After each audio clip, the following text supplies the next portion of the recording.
السلام علیکم کلاس 9 کیسے ہیں آپ لوگ؟ آج کا لیکچر نمبر 5 ہے آپ کا، جنگلات اور جنگلات کی اہمیت۔ تو اس کے بارے میں ہم پڑھتے ہیں آج۔ پاکستان کی جو آب و ہوا میں فرق کی وجہ سے یہاں درج ذیل مختلف اقسام کے جنگلات پائے جاتے ہیں۔ آب و ہوا مختلف ہے تو اس کی وجہ سے جنگلات بھی مختلف قسم کے پائے جاتے ہیں۔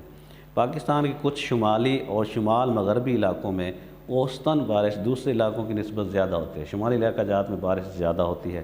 ان علاقوں میں جو شمالی علاقہ جات ہیں، مری ہے، ایبٹ آباد ہے، مانسیرہ، چترال، سوات اور دیر وغیرہ، یہ شمالی علاقہ جات ہیں جہاں پہ اوسطاً بارش جو ہے بہت زیادہ ہوتی ہے۔ یہاں سدا بہار جنگلات پائے جاتے ہیں جن میں دیودار، کیل، پڑتل، سنوبر، شاہ بلوط، اخروٹ اور کاٹھ کے درخت یہ اہم ہیں۔ یہ شمالی علاقہ جات میں درخت پائے جاتے ہیں۔ سدا بہار جنگلات اس لیے کہتے ہیں کہ یہ سارا سال ان میں درخت جو ہے یہ بہار رہتے ہیں ان کے اوپر، تو یہ پھل دیتے ہیں۔ ان درختوں سے اعلیٰ قسم کی عمارتی لکڑی اور میوہ جات وغیرہ حاصل کیے جاتے ہیں یہ شمالی علاقہ جات میں۔ اور دوسرے نمبر پہ آ جاتا ہے کہ پہاڑی دامنی علاقوں میں، پہاڑوں کے دامن میں درمیان میں جو ہے زیادہ تر پھلائی، کاہو، جونڈ، بیر، توت اور سنبل کے درخت ملتے ہیں، اور جن میں پشاور، مردان، کوہاٹ، اٹک، راولپنڈی، جہلم اور گجرات کے اضلاع شامل ہیں۔ تو ان اضلاع میں جو ہے یہ درخت پائے جاتے ہیں۔ اب اس میں سوال بھی جاتا ہے کہ آپ جانتے ہیں کہ خط استوا کے قریب دنیا کے گھنے ترین جنگلات پائے جاتے ہیں جنہیں روف گارڈنز کہا جاتا ہے۔ روف کہتے ہیں چھت کو، یعنی کہ جو ہے جنگلات کی چھت کہا جاتا ہے، تو یہ بھی اس میں آ جاتا ہے۔ اس کے بعد ہے صوبہ بلوچستان میں کوئٹہ اور کلات ڈویژن میں، دو علاقے ہیں، کوئٹہ ہے اور کلات ہے۔ ڈویژن ہے، ڈویژن اسے کہتے ہیں ایک ڈویژن میں بہت سے اضلاع آ جاتے ہیں، تو کوئٹہ ڈویژن ہے تو اس میں اور بھی بہت سے اضلاع آ جائیں گے اس میں، اور کلات ڈویژن میں بھی۔ زیادہ تر خاردار جھاڑیاں، خاردار کہتے ہیں جو کانٹے دار جھاڑیاں ہوتی ہیں۔ خاردار جھاڑیوں کے علاوہ مازا، چلغوزہ، توت اور پاپلر کے درخت پائے جاتے ہیں، تو یہ بہت اہم جو ہے اس میں ہے۔ اس کے بعد میدانی علاقوں میں دریائی وادیوں میں کچھ جنگلات موجود ہیں۔ اب میدانی علاقے ہیں جو ہم جو ہے ملتان، بہاولپور، یہ میدانی علاقے ہیں، اس میں لاہور ہو گیا، جن میں شیشم، پاپلر، شہتوت، سنبل، جامن، دھریک اور سفیدے وغیرہ کے درخت ملتے ہیں۔ ان علاقوں میں چھانگا مانگا جنگل ہے، چیچا وطنی، ٹوبا ٹیک سنگھ، شور کوٹ، بھاولپور، توسا، سکھر کوٹی اور گڈو شامل ہیں، تو یہاں پہ یہ درخت پائے جاتے ہیں۔ اس کے بعد آ جاتے ہیں جنگلات کی اہمیت، کہ جنگلات جو ہیں پہلے تو ہم نے پڑھا کہاں کا جنگلات پائے جاتے ہیں، اس کے بعد ہم اس کی اہمیت کیا ہے، ہمیں کیا اس کا فائدہ حاصل ہوتا ہے۔ شمالی پہاڑی علاقوں میں زیادہ بارش ہوتی ہے جن سے پہاڑی ڈھلوانوں سے پانی بہتا ہوا دریاؤں میں کرتا ہے۔ پہاڑوں سے نیچے کی طرف جب پانی ہوتا ہے تو ڈھلوان کی طرف، نیچے کی طرف آتا ہے۔ جنگلات کا ڈھلوانوں پر ہونا پانی کے تیز بہاؤ میں آڑے آتا ہے، جس سے نہ صرف مٹی کا کٹاؤ رک جاتا ہے بلکہ پانی کی رفتار بھی کم ہو جاتی ہے، کیونکہ پانی بہت تیز رفتاری سے آتا ہے تو درخت آگے ہوتے ہیں تو درخت ان کی رفتار کو کم کر دیتے ہیں، تو یہ ان کا فائدہ ہے جنگلات کا، اور مٹی کا کٹاؤ بھی روکتے ہیں، یہ بھی ایک فائدہ ہو گیا۔ دوسرے نمبر پہ ہم جنگلات کی اہمیت دیکھتے ہیں کہ پاکستان میں توانائی کے وسائل بہت کم ہیں، لہذا جنگلات کی لکڑی کوئلہ کی کمی کو دور کرتی ہے، تو کوئلے کا ہمیں جنگلات سے حاصل ہوتا ہے، اور یہ لکڑی جلانے یا توانائی حاصل کرنے کے لیے استعمال ہوتی ہے۔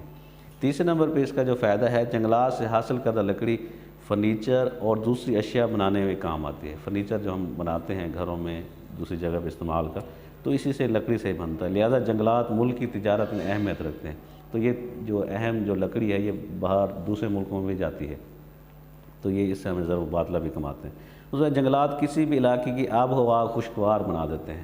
جنگلات جس ملک میں ہوں گے تو وہاں پہ اس کی آب و ہوا اچھی ہوگی، خوشگوار ہوگی۔ درجہ حرارت کی شدت کو کم کر دیتے ہیں، گرمی زیادہ نہیں ہونے دیتے، سردی بھی زیادہ نہیں ہونے دیتے۔ جنگلات ماحولیاتی آلودگیوں خصوصاً اسموگ کو کم کرنے میں مددگار ثابت ہوتے ہیں۔ اسموگ جو پھیل جاتی ہے، کوئی چیز نظر نہیں آتی، ٹریفک ہے یہ، تو اس کو بھی یہ کم کرتے ہیں۔ جنگلات کافی حد تک بارش برسانے کا بھی باعث بنتے ہیں، کیونکہ ان کی موجودگی سے ہوا میں آبی بخارات کی تعداد میں اضافہ ہو جاتا ہے جو بارش کا باعث بنتے ہیں، تو بارش ہونے کی ایک وجہ جو ہے جنگلات بھی ہیں۔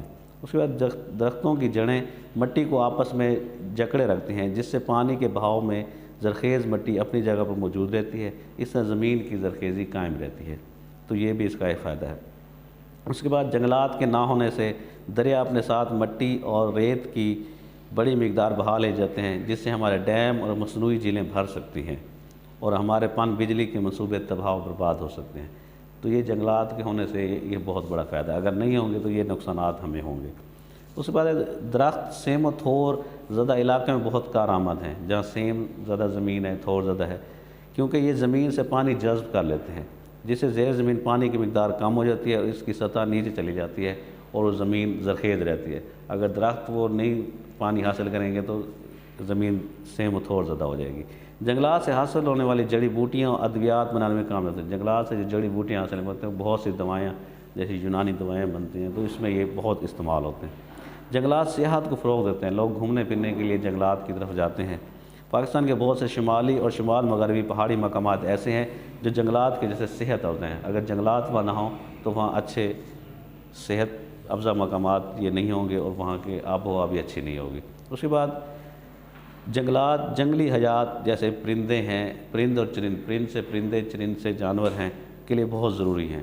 جنگلات ہمیں مختلف اقسام کے پھل اور جانوروں کو چارہ مہیا کرتے ہیں، تو ان درختوں جنگلات میں جو درخت ہوتے ہیں وہاں سے ہمیں مختلف قسم کے پھل حاصل ہوتے ہیں اور جو ہے جانوروں کو چارہ بھی مہیا کرتے ہیں۔ جنگلات پاکستان کی معیشت میں اہم کردار ادا کرتے ہیں۔ جو ہماری معیشت ہے، لاکھوں افراد کا روزگار جنگلات سے جڑا ہوا ہے، تو یہ جنگلات اس کی بہت اہمیت ہے۔ جنگلات لاکھ اور ریشم سازی کی صنعت کا ذریعہ ہیں، تو ان سے جنگلات سے ہمیں لاکھ حاصل ہوتا ہے، ریشم جو حاصل ہوتا ہے، ریشمی کپڑے جیسے بنتے ہیں، نیز کھمبیاں، شہد اور فیکس بھی مہیا کرتے ہیں، تو یہ ہمیں جنگلات سے حاصل ہوتے ہیں۔ جنگلات پلپ جسے گودا بھی کہتے ہیں بنانے اور کاغذ بنانے کے لیے استعمال ہوتے ہیں، جو پیسوں کے لیے جو کاغذ بنتا ہے وہ اسی سے بنتے ہیں۔ اس طرح حکومت پاکستان نے جنگلات میں اضافے کے لیے بہت سے اقدامات کیے ہیں۔ شعبہ جنگلات اس سلسلے میں سرگرم عمل ہے۔ درخت لگانے کے تمام بڑے بڑے شہروں میں نرسریاں قائم کی گئی ہیں، وہاں پہ پودے رکھے گئے ہیں اور جہاں مناسب قیمت پر پودے دستیاب ہیں۔ اور خیبر پختونخوا میں آپ نے دیکھا ہے کہ 10 لاکھ درخت لگائے گئے ہیں، تو یہ پروگرام حکومت نے شروع کیا ہے کہ درخت زیادہ ہوں گے تو درجہ حرارت دنیا کا ایک سب سے بڑا مسئلہ ہے، تو جنگلات نے جو ہے اس کو کہتے ہیں کہ زمین کے 25% حصے پہ جنگلات کا ہونا ضروری ہے۔ تو یہ آپ کا ٹاپک تھا، امید ہے کہ آپ کو آج سمجھ آئی ہوگی۔ تو اس میں سے آپ یہ اہم سوال ہے تو آ سکتا ہے، MCQs بھی آ سکتے ہیں، شارٹ کوئسچن بھی۔ اچھا، خدا حافظ۔